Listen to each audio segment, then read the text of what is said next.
24th year at the helm in Moraga.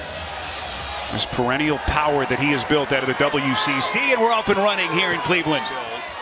As Philon had it knocked out of his hands, Sears going to shoot. A little bit too much offensive rebound. Nelson, Youngblood. Bama able to get back. Saxon on the attack. Excellent defense. Nelson. Effort plays that help them win. See both teams struggling with the shot, but that's an encouraging sign for the Gales. This high-powered Alabama offense. Youngblood. And it's a 3-point Alabama lead. You know, interesting enough with St. Mary's the other night, the longer possessions, yeah, they didn't have as much success as the shorter possessions. Game Friday night, that may clear his head just a little bit. We'll soon find out. Good news for the Crimson Tide as Diabate able to collect and lays it in. And they're going to need all that size and physicality against this Alabama team. Whoa, that's up for grabs if somebody wants it. There you go. Barrett getting his hands dirty.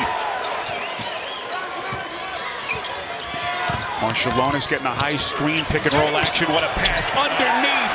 Saxon to Wessels.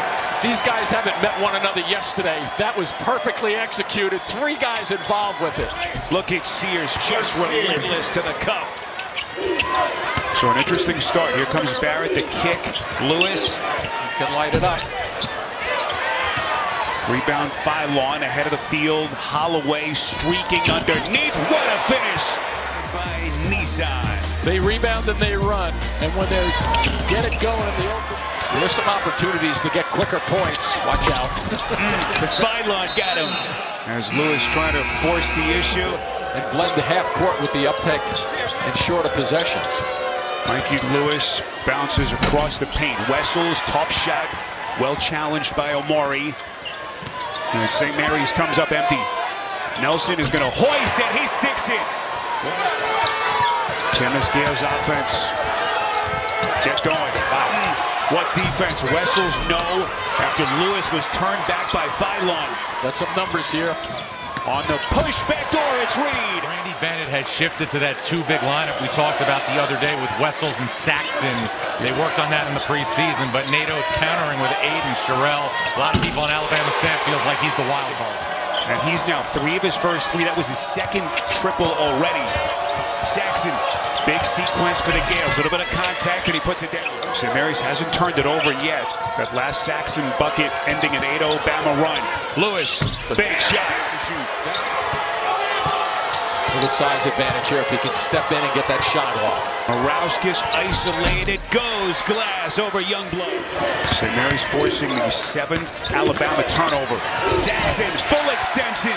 Now they're starting to deliver some points with the big guys in the paint. And once again, the setups are just incredible in terms of the timing of the play. Diabate, boy, he is the X factor for this Alabama team. I think he could have pulled that out because they would have had a mismatch with Saxon on Sears. Sears, boy, smart look underneath to Diabate. Indication of how they're struggling to score. Marshallonis into the paint, misses badly. And switched to his left hand. I don't think he had to. The defender fell back. Upstairs. Alabama! Nasty put down. It's Omori. Watch as they come down the floor. Here's the alley-oop. Omori in front. And Stevenson. Marshallonis picks up the dribble. 6 on the timer. Here comes Barrett slithering inside. Underneath. How many layups have the Gales missed? I actually think Omori got a finger on that on the way up just then. Philon, pretty floater. And they will take on a really good BYU team that's playing with some serious confidence. Youngblood off glass. Which St. Mary's is comfortable playing in, but got to go quickly with this shot. Wessels on the box, working hard against Nelson. Catch it and go. 0 for 6. Under a minute left and a half. Here comes Philon, turn to the corner. No. Nelson. They love the opportunity to get the extra minutes, especially the young guards. Ross, big shot for the Gales. Right now you don't have to do it. You can come out here, run your sets, and try to chip away. Got to get a little better accuracy on these shots, though. Ross gets a high screen underneath, and that's the floater. Omari the other night was just sensational. 17 points. Boy, pretty spin. Saxon couldn't finish, and then it's Barrett underneath. Able to keep Omari on his back. Go all the way. If you can get a seam, you have to try to challenge some people off the dribble. Saxon need it badly. I don't expect them to blink. It's just that they have to control the fast breaks. This is the Abate misses at the rim. Well challenged, Saxon and Wessels. By two guys just then, Spiro. So that made a big difference. Now they have to come down and just chip away. Make sure they're running this stuff. Here's the big guy on the blocks. Give him some room. Wessels, Nelson on his back, leads in, chisels his way. You notice that body bump also, right as before he got into his shot. Big guy just threw the shoulder a little bit. It made a big difference in getting that shot off. The Abate from three, splash. For Alabama, it's getting a lot of attention with Omari and Nelson and Diabate, but Sherrell, as this NCAA tournament progresses, if Alabama advances, could be a name to watch. He can explode like a volcano at any time, Spiro and Jim. Mikey Lewis, finally, and after all the bad shooting, it's an 8-point game. Yeah, because over the last 4 games, he's been 2 for 21 from the three-point line. Nice little drive to the basket right there. A little bit of a lull in the game now. Which of these two teams can get their offense going? That is Ross. Baseline delivery. Soon, just to give him some leg break. Here he is, the elevation. The three, missed it. Offensive rebound, Omari. Holloway. Saw that 0 of 16 against Gonzaga. That was the final, the championship game of the West Coast Conference, where they lost. Sears rims it home. Ross picks up the dribble, resets.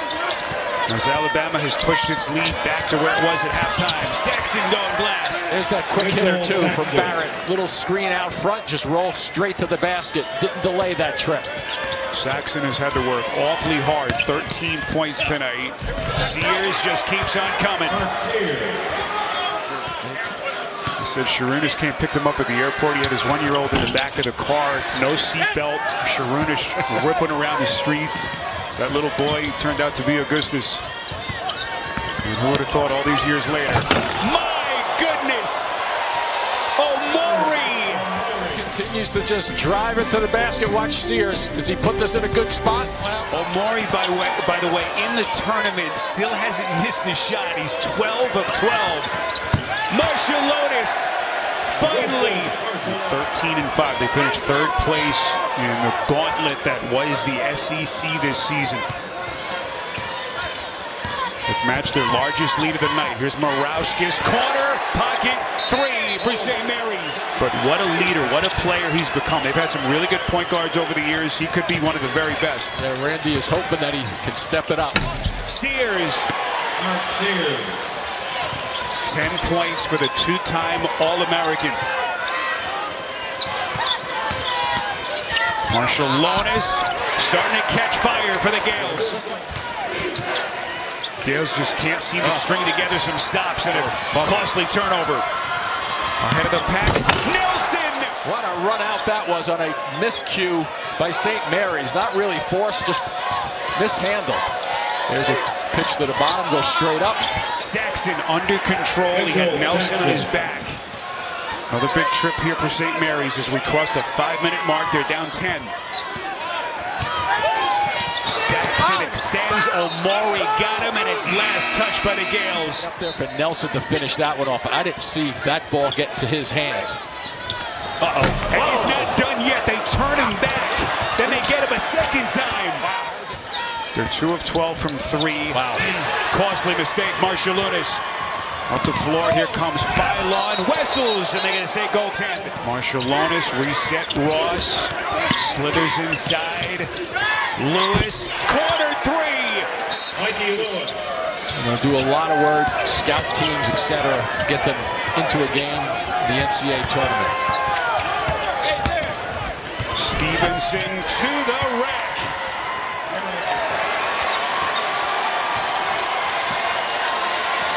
And it is over.